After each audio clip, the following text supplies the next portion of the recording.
What's up guys, David here, and you guys have been asking for it, you've been waiting for it, and here it is. Today we've got a speed test with the all-new iPhone 7, where it'll go head-to-head against the Galaxy Note 7.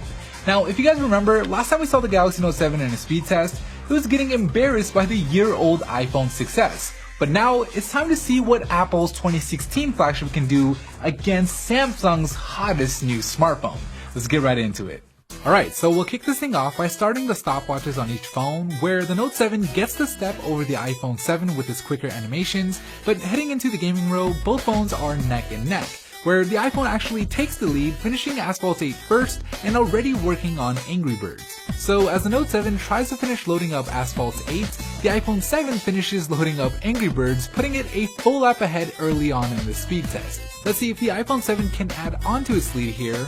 And no, the Note 7 does a decent job at loading up Angry Birds, keeping the iPhone 7 from pulling ahead.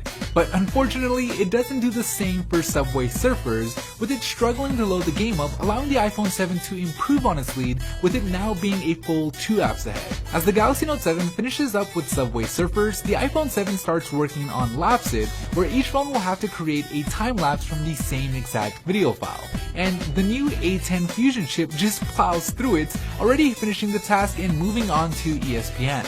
Okay, so at this point, the question isn't whether or not the iPhone 7 will win this speed test. That's become pretty apparent by now, especially when you consider that the older iPhone 6s already beat the Note in a previous speed test. So what we're really looking for here is to see by how much the iPhone 7 will beat the Note, with it finishing the first lap with a time of 1 minute and 14 seconds, as the Note 7 is still working on Lapsid. So with the iPhone 7 seeming to have all the apps ready to go in the background in this second lap, it's getting really close to lapping the Note 7, which is still working on processing that time lapse. So with Photoshop Mix being open, the iPhone 7 officially laps the Note 7 as it sprints to the finish line, getting a total time of 1 minute and 40 seconds. So with the Note 7 taking its sweet time here, we'll go ahead and fast forward it, where it finished that first lap a whole 24-second shot clock after the iPhone 7, and then proceeds to not have a few of the apps ready to go in the second lap, delaying its total time to a full 3 minutes and 14 seconds,